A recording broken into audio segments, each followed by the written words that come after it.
ye chu cho le con yen bia ke la nye tek dun ka an ba ben ke pes ba o bande ram nga za ba môi loang ken ne te ye chu cho le con yen bia ke la nye tek dun ka an ba ben ke pes ba o bande ram nga za ba môi loang ken ne te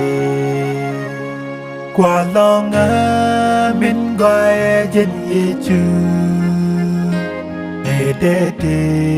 ke kill me lon ke te yen bia ke lanjero min te me shiriem de nan wel ke kwanye ba ye cha ke lor ke kwanye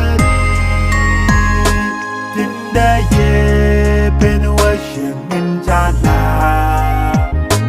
ba duen good ben la kerem rosten ya malu ben jere de kara ba ye ja ke lor ke kwai beri tinda ye ben washen in jana ba duen good ben la kerem rosten ya malu menjadi dekat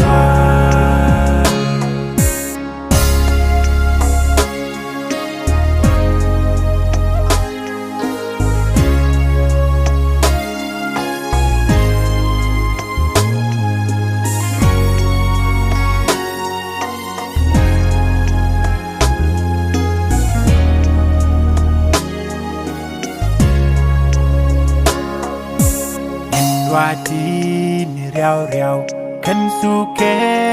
sele mi de tekle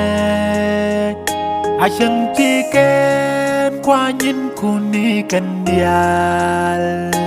tin bilu shi kan tek tu da ko wati ni riau riau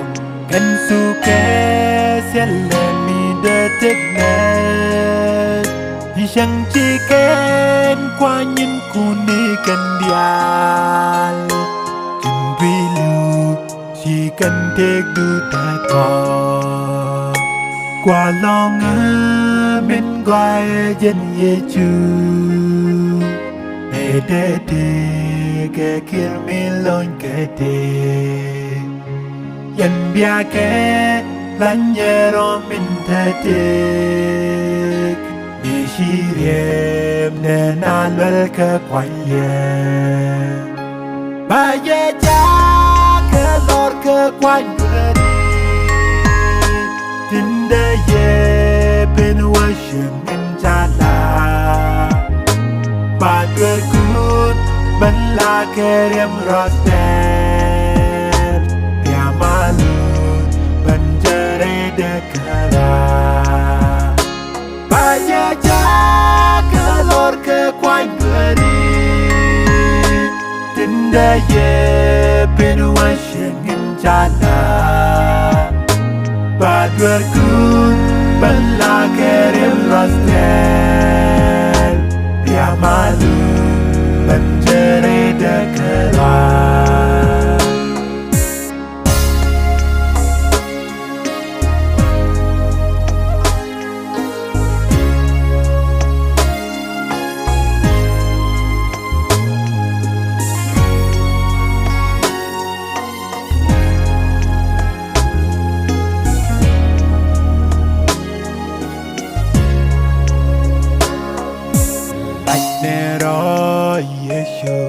Ras del con me shiriem de naskan